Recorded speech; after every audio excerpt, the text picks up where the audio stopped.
that you think, oh my gosh, they're so hyper, they can't sit still, they always have to be, doing this, they're so worried about everybody else. Some of that can be PTSD too. We've had students who are hyper vigilant about who's coming in the classroom, what was that noise. These are typically the kids that we say, just worry about yourself, honey, don't worry about everybody else, but they're checking their safety because they don't feel safe all the time. ADHD, very, very similar. A lot of kids come in and we, and I say we loosely, may tell the parents, have you consulted with your doctor about, your child's ability to stay on task? And, we have these things called counter reports and kind of talk to them. Sometimes they say, the medication doesn't seem to help at all. Well, that's because what we're dealing with is the PTSD. Like Margot mentioned, the student before who had been sexually assaulted by his cousin. ADHD is one of the things that they identified him with too. In actuality, a lot of his stuff ended up being from PTSD. So recognizing the difference. The two students, Brock stole our story earlier about the parents that the mom attempted a suicide and the dad went in. The child's perception is dad was hurting mom. In actuality, he was trying to assist her, but they had a volatile relationship. Teachers kept saying, he can't stay focused, he can't do this. Well, with some of the work and some of the counseling that's been going on, showing huge results because we're looking at this now, not just saying, hey, this child needs med.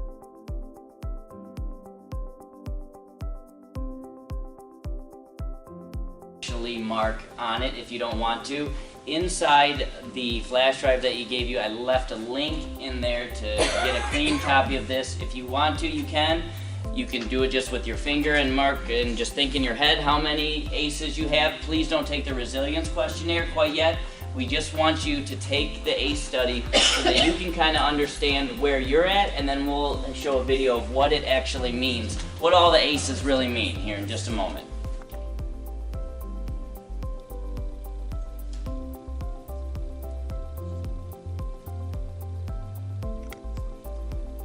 And empower them to make changes for themselves and their children. ACEs tend to get passed down from generation to generation and are common across all income levels, races, and cultures. But increasingly, people of all different professions and backgrounds are coming together to discuss how ACEs affect their communities. They're finding new ways to treat and prevent ACEs. Many doctors are starting to screen their patients for ACEs as part of their medical history. More schools are becoming trauma-informed, considering the source of problem behavior when disciplining their students, instead of immediately suspending or expelling them. So, that's a pretty heavy topic, ACEs. Do you see my green legs? And, we don't know how many ACEs that you've been through, but the point of taking this is to understand that they said 66% of students before the age of 18 have had at least one of these things happen to them. So 2/3 of every classroom has been through some sort of traumatic event. When we look at this too, and it's a different way, a different perspective, and kind of one that's easier to understand. Everybody comes in with an invisible backpack, and some of them are really light, and some of them are really, really heavy. And we don't know until we get to know people, we get to know their stories, how big and how heavy and how burdensome their backpacks are. So when you think about it, as you guys walked into the room, not knowing us, not knowing you, you assume everybody is well adjusted and, life is just good. And I'm sure that, we have illnesses in our families, things that are going on that add to our backpack. Think about being a little person and, a younger kid or a middle school child or even a high school, and so much of your world is out of your control. And you have this big backpack, and sometimes you don't want people to know what's in there, We can share more later too about actually asking students. I approach students much differently than I did before, but asking them, you seem very angry.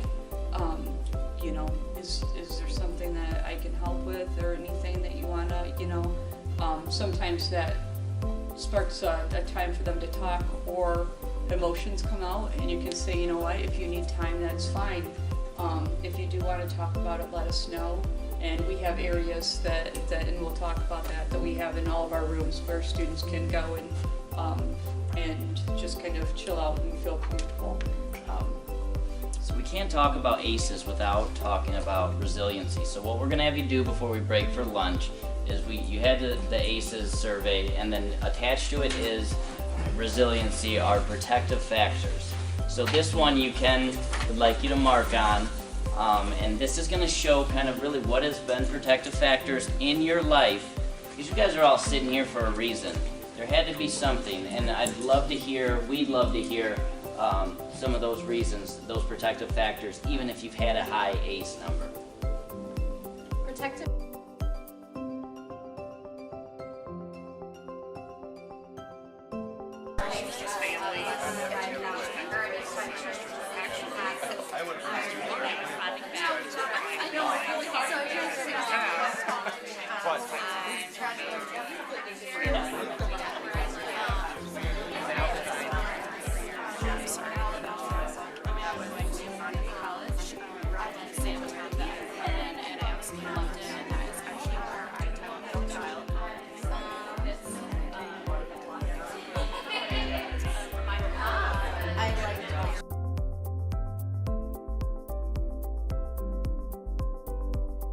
I had a situation, and I'll share quickly. When I was in second grade, I had a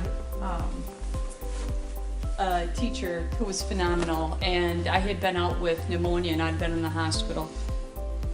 When I came back, she said, if you keep working like you are today, you're going to grow up and be the first woman president. Now, what a seed. I've fallen short, but what but what a seed to plant in a kid's head. I was just like, oh my gosh, like I felt like I could conquer the world. I looked for her as you go through school, and then you have those assignments like reach out to somebody who made a difference. I could never find her. I went through, I was a non-traditional student. I went back, finished my bachelor's degree at 30 years old. My first teaching job was at Boylan High School. And I looked down the list, and there was a name, the same, Knoble, Noble. And I asked this girl, I said, hey, are you related to a female who used to be a teacher back in the early 70s? And she said, that was my mom. And I was like, oh my gosh, I've been looking for your mom. I said, how is she? And she said, well, she has MS and she's in a nursing home, Cor Marie. And I said, would she know if she got flowers? And she said, absolutely. So I sent her some flowers and said, thank you for, from a student long ago, who you made a huge difference in my life and instilled confidence in me. But what a thing that at that age, you know, she was one of those people who like, wow, compared to first grade when everybody, we finally figured out how to read in first grade, and at the end of the year we could all read our report cards. We knew what they said, and we were like, everybody's really proud, like, hey, what's your say, what's your say? And everybody said like, have a great summer, you know, continue to read, enjoy your summer, have fun.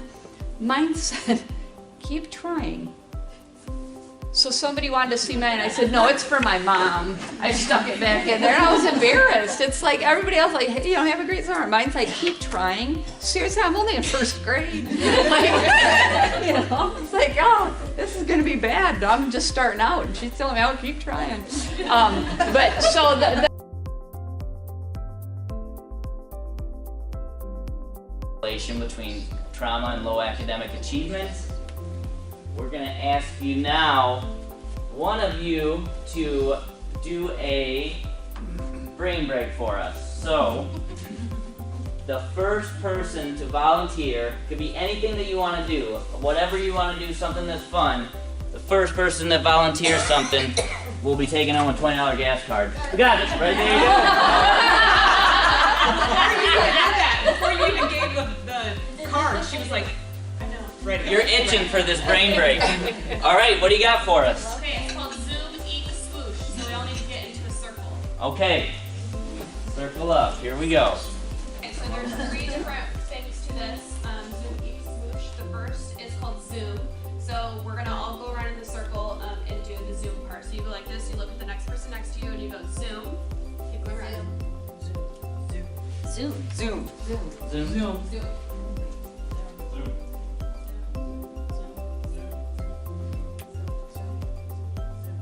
Okay, so then the second layer to this is eek. So anytime you go to somebody and you go Zoom, they can look back at you and go eek, and it turns the direction of it. Okay, so you can decide if you want to do eek or Zoom, but anytime somebody does eek, you turn the direction. Okay? Zoom. Zoom. Zoom. Eek. Zoom. Eek. Zoom.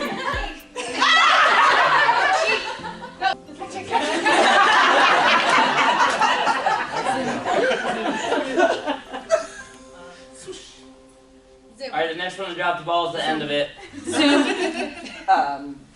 There.